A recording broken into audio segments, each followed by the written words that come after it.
questions, as long as they're not hard questions, right?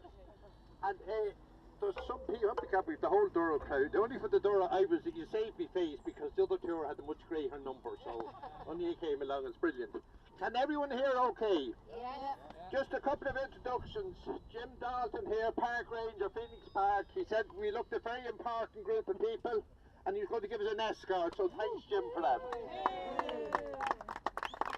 Another important man that joined us here at the back, Fred Haslam, now beside you. Yeah. Are you a Fred as well? That's all. Fred had 84 years of age after cycling over from Canberra. Unbelievable, unbelievable. Great inspiration. And here, you're all very welcome to the Phoenix Park. If there are questions like this gentleman here, feel free to ask them. You may not get an answer. I can check out the answer afterwards.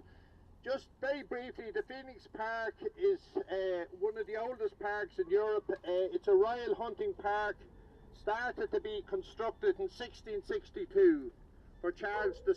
So a very important part of our heritage. Under the British, of course, and we got our independence, so we've inherited some very, very fine buildings. We're right here in the heart of the park.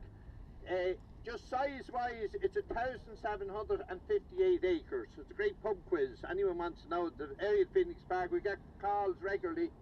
707 hectares if you're gone metric. I haven't gone metric yet, so I'm still hanging on to the old stuff. So we love telling English visitors, more than twice the size, greater than all the London parks put together. Now, we're very careful to mention that we don't mention Richmond Park in Surrey because it's bigger than the park itself here, but it's the inner city park. And of course, if you're from America, we love telling the Americans, more than twice the size of Central Park. Well, there you are. But we're inside the American Embassy. It could be seen to be provocation, so good. The American ambassador lives here, not the embassy now, the ambassador. And he's been residing here since about the 1930s. It's been the embassy. And one of the reasons is the Americans came here. First of all, they came to Dundas Secretary's Lodge further up, which is now our visitor centre. A year or two later, then they moved into this residence behind us here. It's on 70 acres of ground, so within the park itself, you have a whole series of what we call enclosures or domains. So it's like their own little farms within. Michael Dees and then used to be in about 169 acres before the zoo got an extra 30 acres under President McAleese a few years ago. So there's 113 acres there, and that's the entrance to the far side. You see the flag, President's flag there, Irish flag, and the EU flag flying there. So I gather you had to meet him at 4 o'clock, because that's someone said. Anyhow, we catch up with that. So that's that enclosure. The one behind me, formerly the Vice-Regal Lodge was where Michael D was. So the Viceroy, English Viceroy, the head of government in Ireland, English head of government in Ireland resided there. The Chief Secretary resided behind us here, where the American ambassador now lives. His Under-Secretary's up at the Visitor Centre, was up that area. And just around the corner, if you have time, someone said you were in the hole in the wall pub for is that right? Yeah. Well, as you come out there, there's a building in front of you which is part of the Irish domain. It was the private secretary's residence. And Winston Churchill lived there for 2 years as a young fella from 1880 to 1882. And the reason for that is because his father, Randolph, was private secretary to Ernst Spencer here when he was Lord Lieutenant. And yeah, we don't want to give you too much information. I don't think I answered this man's question. Why are the Americans here? Because we're one of the first countries to recognise Ireland after independence. The Vatican was another, so they got the Dr. Alibrandi up here, numbered, was about 3 or 4 different embassies. He was there for a long time, so there's only about 4 different Vatican envoys that were here. So it was a prestigious location for them, of course, to be here. The Russians also recognised us after independence, but because they were communists, we wouldn't bother with them, you know. So we carry on here, Jim. I feel very honoured here to have an escort. Never had an escort in my life here before. Carry on.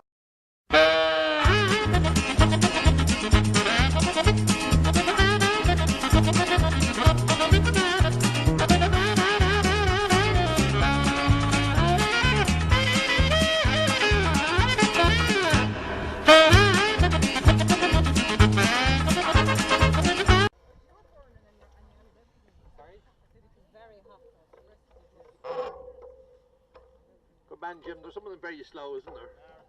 Bobby and a few of them are shoving Considering I only learned to ride the bicycle yesterday, they're practicing the last week Jim or so. is a bit slow there as well, yeah. I think this tour is going to take 2 hours, all right. I just, yeah. Anyhow, we're here. Our next stop, I've Leonard Hines here in front of me, formerly from the Ordnance Survey Office. And Leonard, because we're designated a National Historic Park in 1986, we've got great assistance and help from the Ordnance Survey in getting the old maps together. Just as a show of hands, are people familiar with the Phoenix Park? Oh, well done.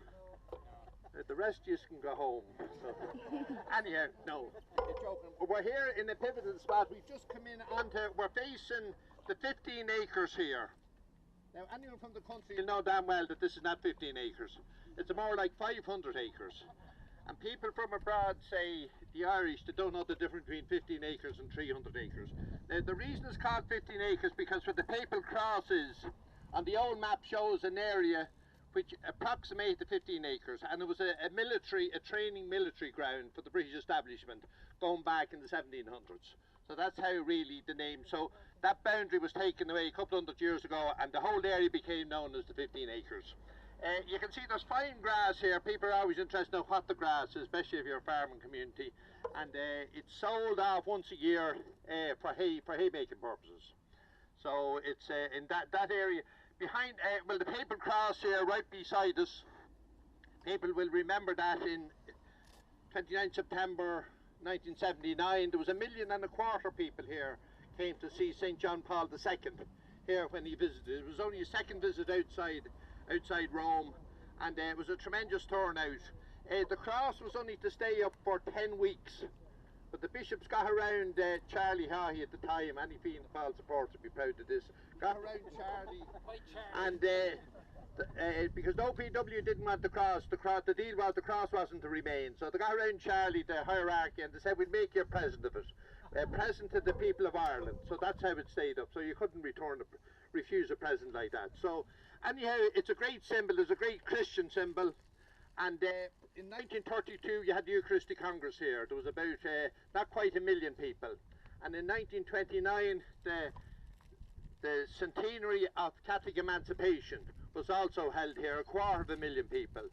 So when the hierarchy in Rome see that the Irish could organise things well, go from 250,000 to 1 million 3 years later, 1932, and then they got the files out. OPW took out those old files and were able to organise this event 9 weeks from the time it was announced the Pope was leaving Rome to come into the Phoenix Park. So it was a remarkable achievement. Now the interesting thing is the altar for the Eucharistic Congress was over backing onto what St. Mary's Hospital. You can't see behind the trees.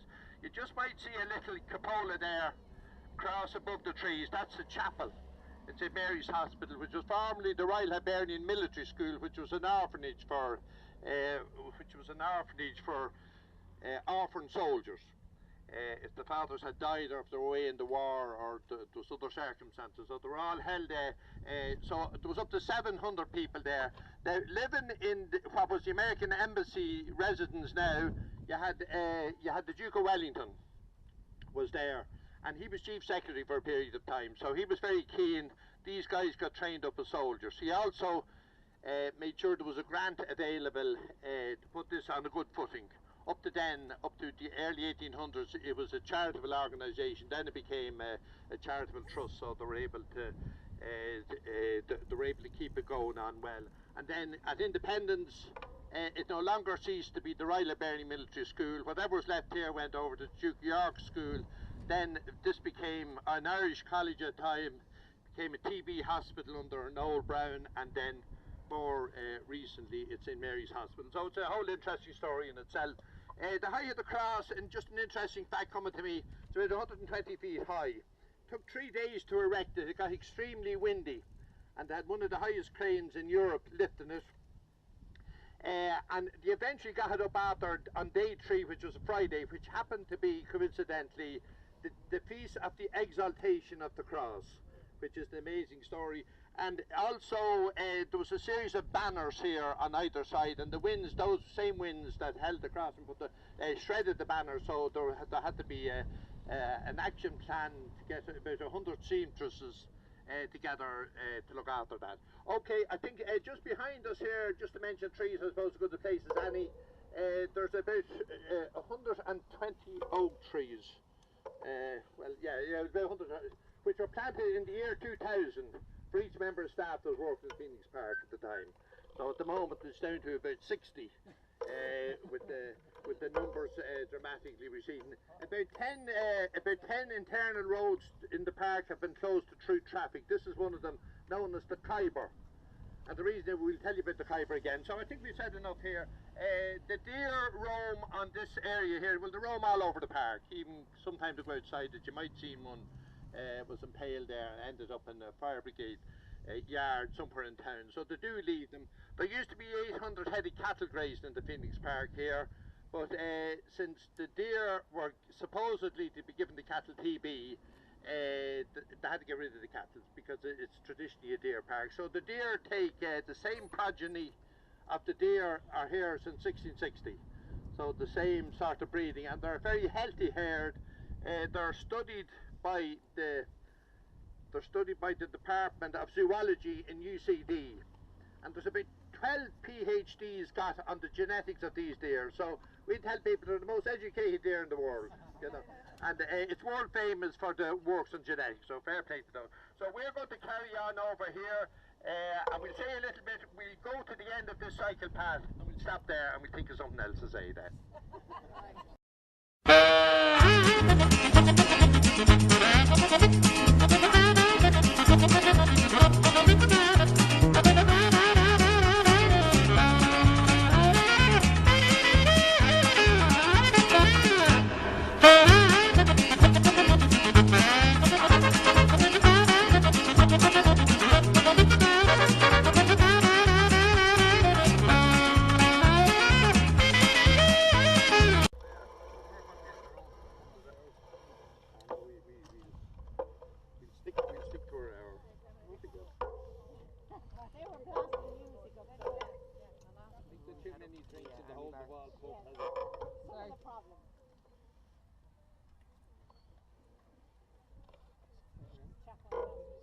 Will we be heading up to the army barracks, the old army barracks? We will, we'll go by it, good man.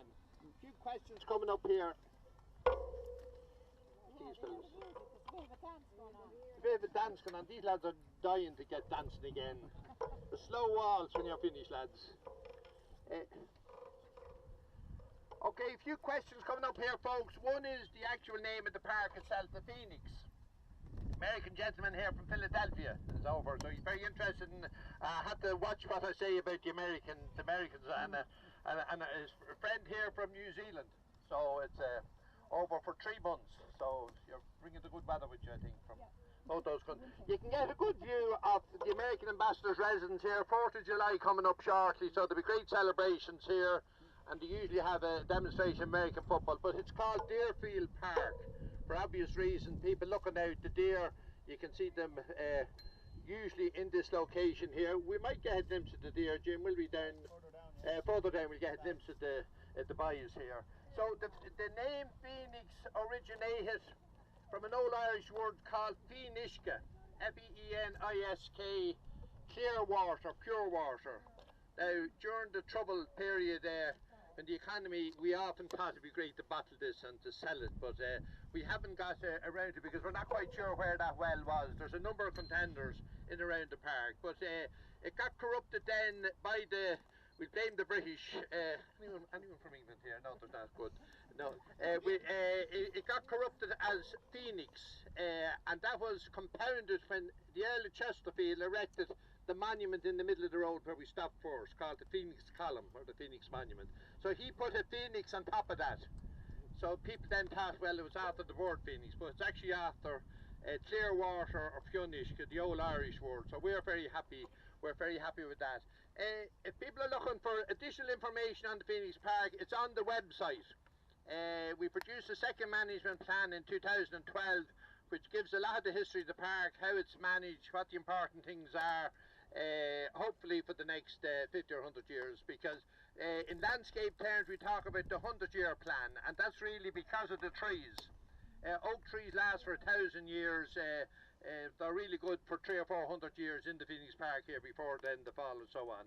So the area of the park, just to say a little on trees, there are about 9 common species here anywhere in the country. We had a world expert in trees here in 1990, a fella called Dr. Alex Shigo from America, and he said after going around the country, had a workshop here. He said if you know 9 trees, common species, he said you know over 90% of the trees in any landscape. Now that was a huge consolation to us because there was fellas saying fancy names about different trees and so on. So it just shows you how manageable it is. If you know about 9 to 12 trees, you know most of them. You know most of the trees themselves. Just to explain a little bit about the management, grassland the far side, the playing fields on this side, soccer and Gaelic. No rugby. There's cricket down at the lower end of the park, but since we're not going down that area, we won't say too much about the cricket. We know people, come to think of it, from Durrow and Galway and Tipperary and Kilkenny, places like that had been very strong. The reason they have been so good at the hurling is because they were very good at cricket before the founding of the association, so they were well used to holding sticks in their hands and using them. So that's coming out more and more in the history. So there used to be playing fields the far side here, and Frank Feely, the Dublin City manager, was on television one night. He said Dublin has the most playing fields anywhere in Europe, and we said great. So we took away the playing fields from the far side of the park here, because really that area we consider for the deer, even though the deer travel around. Just one other fact in relation to the soccer here in the park. The Bohemia Football Club was founded in the little lodge on the North Circular Road in the 1890s. So that's well written up. Anyone that's into the and rumour has it that the Association GAA was founded with Michael Davitt and Cusick Man were walking through the park here, and they decided that there should be a need for association. So the germ of the idea in 1879 was bred at that stage before the founding of the association in 1884. So we're going to head on down. There's been a question here about the magazine for a huge military history alone in the park, and we'll say a little bit now. We'll cycle down to the lower end of here. I see a few people just lying on the we don't worry, even though we have cycle tracks and pedestrian ways and roads and so on, people don't, they ignore them largely in the park, so, but just be careful, yeah. Okay, we're away, and anyone straggling behind there, lads, smarten up your game there, you know, we'll be here all day.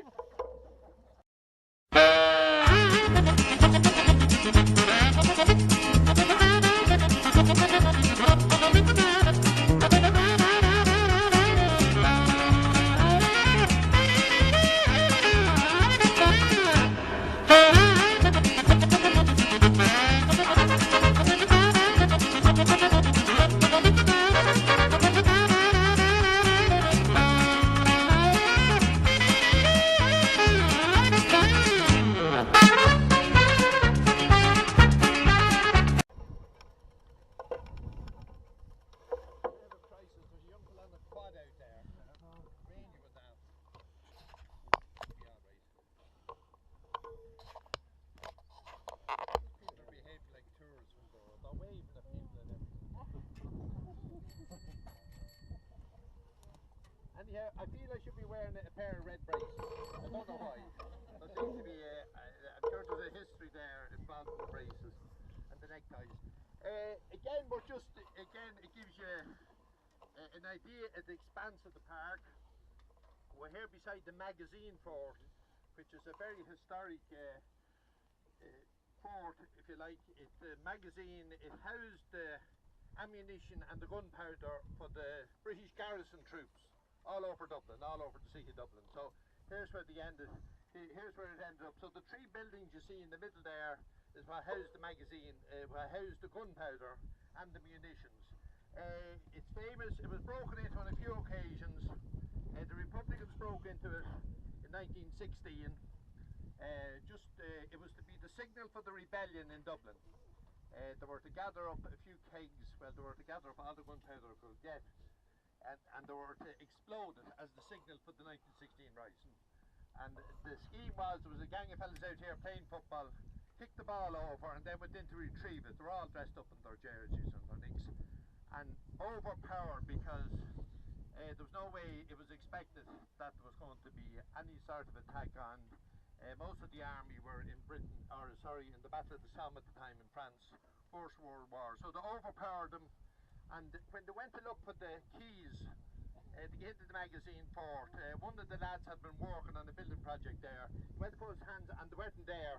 And the reason being that the soldier in charge, he went off to the races in the Curragh and brought the keys with him. So that was bad luck. But they got enough gunpowder to make a bang anyhow. And then in 1939, under the Free State here, it was again the IRA broke into it. And they got away with 39 lorry loads of ammunition. It was on a Christmas Eve.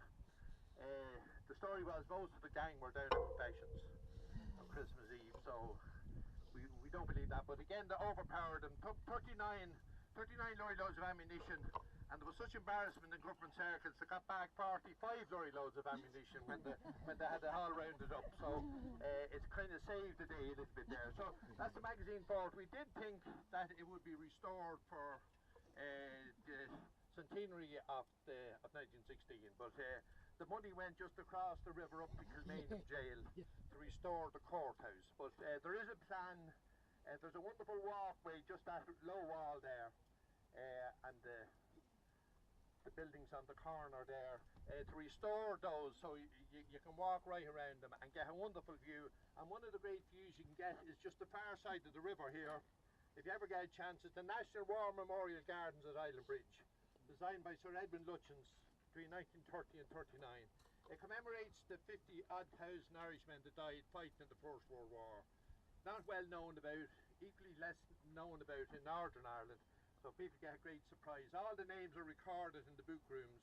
At the moment there's about at least 4,000 rose bushes in bloom. It's quite a magnificent sight. You can just see it back, and the reason this opened here, this is a traditional viewing point down across the River Liffey into the War Memorial Park, designed by Sir Edwin Lutyens, and is considered one of his best memorials worldwide. He designed about 120, and the war stone, or the altar in the centre, is the same specification. It weighs about 7 tons.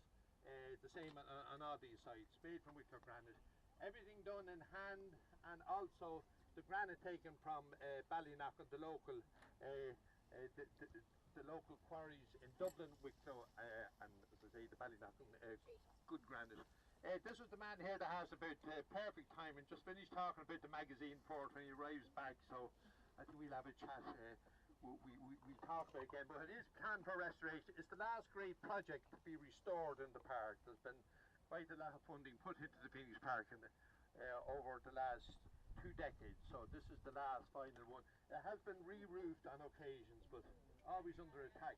Just to look the far side, you see the spire straight across there. That's the across the river there. You see there's a concert happening there at the moment. The Irish Museum of Modern Art, the Royal Hospital Kilmainham. Up to 1680, that was also part of Phoenix Park, so it was about 2,200 acres at the time. I went across the river.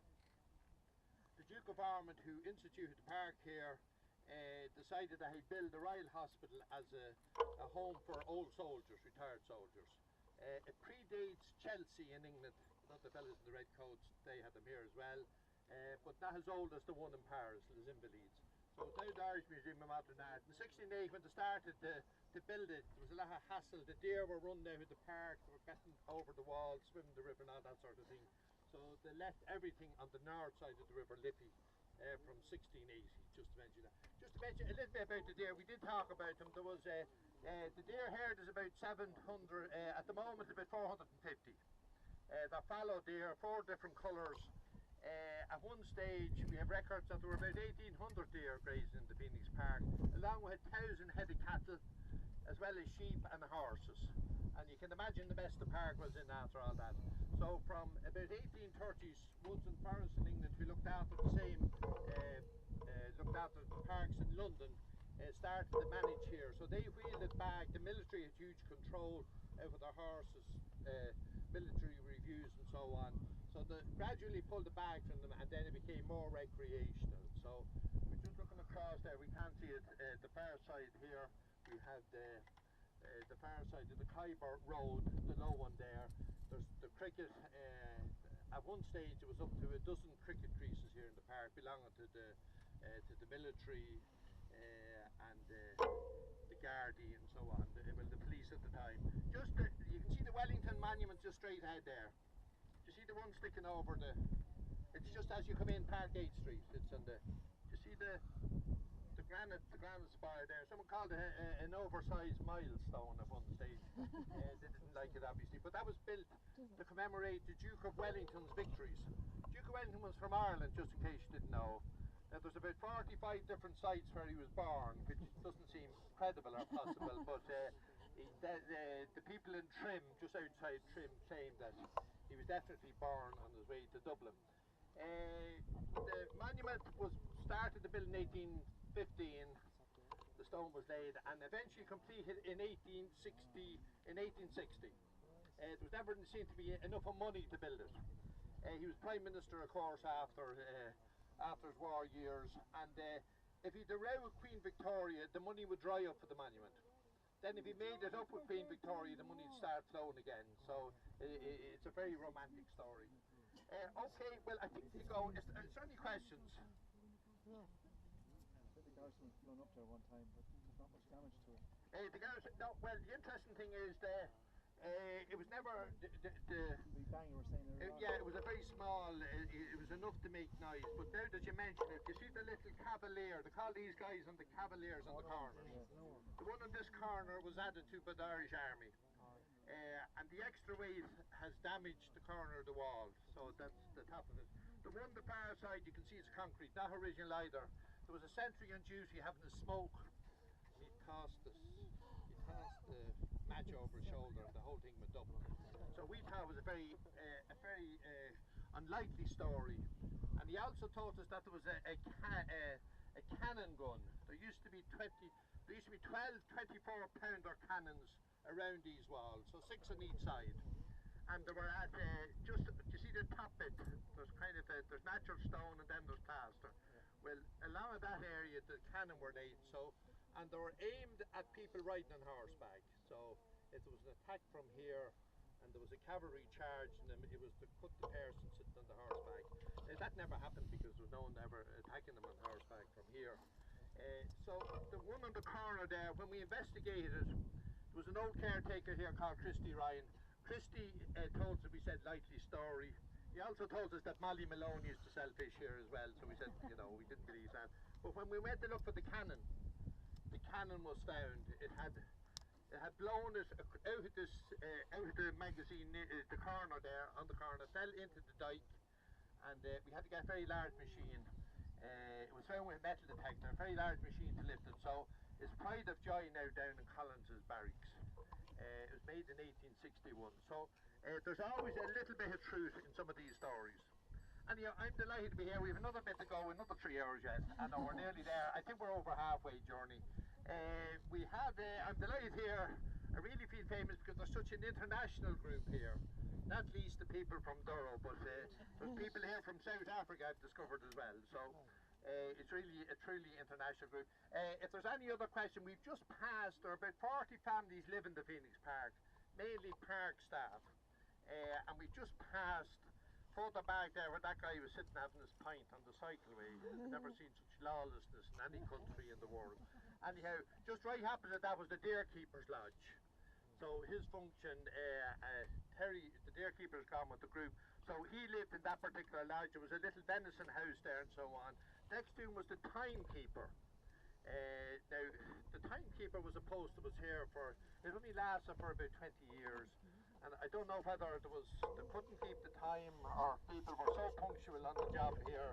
But anyhow, it got merged with another, post. So, and you can see the rangers just want to check with those guys. You can't really have barbecues anywhere in the park. There's some designated areas, so he's just having a nice little word. He's probably going to ask them for a sausage or maybe a bit of steak. Anyhow, I think we're on the way again. We just followed there. This is a number of eternal roads. The guy I mentioned earlier when we started, Colin Ryder, just a retired engineer, would be one of the people responsible for putting in these off-road cycle tracks. So it's it's a very handy place for not to be having to mingle or think about cars and all that. So we'll go on now, but I think we'll stop. The next place we'll stop is opposite that opening over there, so not too far. And we'll see if we can see the president looking out at us.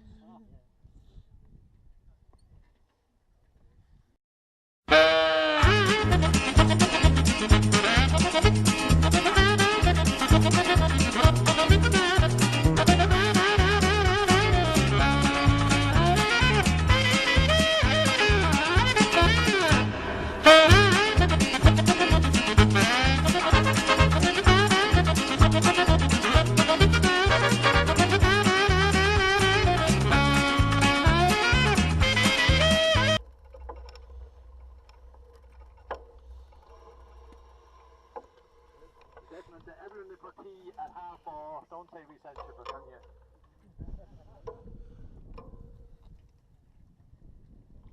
And you had just on ours when the other group is coming, any Saturday, go to the visitor centre just up from the monument, and you can get a coach into Arsnewtron, a tour free of charge. It's on the first come first served basis. So if you arrive about 9:30, go into the visitor centre, get your tickets. If you have to wait an hour, someone's there before you have a cup of tea and look around the wall garden and so on. And or up the Farmley, or indeed up to the Memorial Gardens, they're all free of charge. Well, you're paying for your taxes, but you know. And you're not very well. If you move up here, you'll see Arsnewtron. If you want to go out behind, we even think we can see Michael D. We're not quite sure from this distance. And it's the #1 residence in the park, the President of Ireland, formerly the Viceroy. Before then, and before that, Nathaniel Clements, who was Chief Park Ranger, an amateur architect. The front of it's supposedly based on, the White House is based on this particular model. They reckon a fella called James Hoban is supposedly to be the architect. He's the architect of the White House, but we know he wasn't the architect here, but the influences and so on. So we claim it, anyway. We claim the White House. In fact, we claim any building around the place we can get our hands on. And here the flag is flying. And during President Robinson's time, she got this idea that between the first and second pillar from the right there, that you put a light in the window for the tourists. So President McAleese thought that was a great, that was to welcome the tourists and well, not so much the tourists, but emigrants, and to remember them abroad all over the world. So that particular President McAleese thought was a great idea, so naturally she kept it going. Now Michael D keeps it going. So it's a nice thought. But President McAleese was always talking about opening up Arsnewtron. Now Arsnewtron was really always opened up. It's just that when President Robinson came, they made a big fuss over people coming in and out. During President Hillary's time there was also quite a lot of people. But we took you couldn't see near as much as Arsnewtron as you can see now. We put the trees on either side, so the tour buses now. You see one just pulling up there. To stay longer, he's obviously in a hurry to go somewhere, but normally to stop. He's not a tour bus, I'd say. He's not giving people the right value for their tour. So anyhow, there's a number of roads along this area. A fella called Decimus Burton is the major landscape architect that remade out the park from 1850 to 1850. And we came across information first, the fact there's a mixer here. He was here for maybe 6 months or a year. You're familiar with the term mixer, of course. And then we discovered he was here for 5 years, and then 10 years. And he was still here in 1850 after they abolished the organisation he was working for. But he's quite we work towards the planting plan, the keeping open of the centre and so on. That's all to Decimus Burton's plans of 1830 or thereabouts, 1845. We'll say a little bit about the avenue, which will be our last stop when we go around the corner. But Decimus Burton, of course, he gets the name Decimus, being the 10th son. If you ran out of names for your children after the 9th, you called them Decimus. Octavius, of course, there are Roman names anyway. But he's responsible also for all the park lodges around Hyde Park, Regent's Park and so on. And his father, James Nash, was a spec builder in England, in London, and he had such confidence in him, he allowed him build a family home at the age of 18. So that was a vote of confidence. But you'll see great similarity in the lodges here and the ones particularly in Hyde Park. So just it's something that enthuses the the architecture profession and the art historians greatly. Now, I don't think that, yes, just on keeping these evergreen trees, this is a broadleaf parkland. So in 1930s, the Department of Agriculture, I think they'd surplus stock of pines and they were planted here. So a few years ago, we decided that we would plant deciduous trees in front of them. Just to block them. So that's really the plan. We've just taken a little designer's license and planted outside them, but largely the plan is the same. So when these trees grow up, the other ones can be cut down and replanted. So you're getting a bit of a cycle. This guy, I reckon he's having a guard of honour for him. So we'll have so we'll just, as I say, the Khyber, the name here, the old soldiers that used to retire, you had old soldiers up here, the young kids up here in the Hibernian Military School. They would walk down to as far as the magazine port, where you had a number of old soldiers, and soldiers retired from different parts of the world, particularly India. And some of them had remembered the Khyber, the Battle of the Khyber Pass. So this area reminded them along with that, where those people are walking down there. That goes down by the magazine port. So they gave it the name, the Khyber Road or the Khyber Pass. So anyhow, we have all these yarns, but it sounds plausible enough. So straight ahead, just the clock tower in Farmley, just Guinness property. You see way in the distance there, that was the Guinness home, Farmley, which was acquired by the state a number of years ago, and is now residence. If you're the head of a country visiting Ireland, you could end up in the bedroom up in Farmley overnight. It's kind of the state B&B. So you can be there. Queen Elizabeth, of course, was there. Did she stay there? I think she did, yes. But that's where she learned a bit of Irish, up at that particular location. She was tutored before she went down to Dublin Castle. But one of the interesting things about Queen Elizabeth, on her visit there, she was presented, probably by the President or maybe Enda, I don't know. Were presented with a little Irish book of phrases that Queen Elizabeth I was given in 1560 or thereabouts. So Philip was very taken by this whole idea of the phrase and so on. So it was a very nice touch, and there's a facsimile of that now on display up in Farmley. Of course, anyone can go to Farmley up for any of it's open to the public today. If you want to do a dance above there, you'll be quite welcome. If there's a visiting head of state, you may not get in, or if there's a special economic forum or anything like that, you wouldn't have a hope. But by and large, it's open to the public, and well worth a visit. A lot of the history, of course, the Guinnesses, that was the one property that had to buy out the Guinness.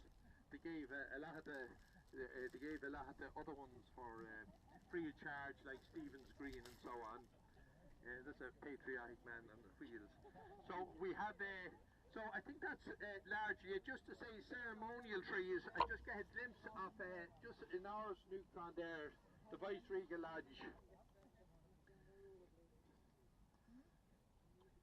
Just looking straight ahead, you can see an evergreen tree out in front of Áras Neutron. That was a tree planted by Queen Victoria in 1861 in August.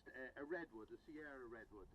Just straight over near the flag, the tree nearest to the flag, to see the tall one over at Áras Neutron. And the reason I mention that is because ceremonial trees are very important in Áras, within Phoenix Park. Every time a visiting head of state comes, he plants a tree. It's now an Irish oak, usually in the grounds of Áras Neutron, but you'll also find some of them around commemorative trees around the park here. So Queen Victoria, she visited Ireland on 4 occasions. Each time she stayed in the Viceregal Lodge, and she said there was 100 views to the Dublin Mountains. That was before the trees grew up, but you could have view. Anyhow, I'm getting carried away here with Queen Victoria. I think it's time we'll carry on, and we'll have one other stop. We'll go down onto the main road, and then we're almost home at that stage. And you can have ice cream and whatever you like, crepes and. Vinci cake to call them.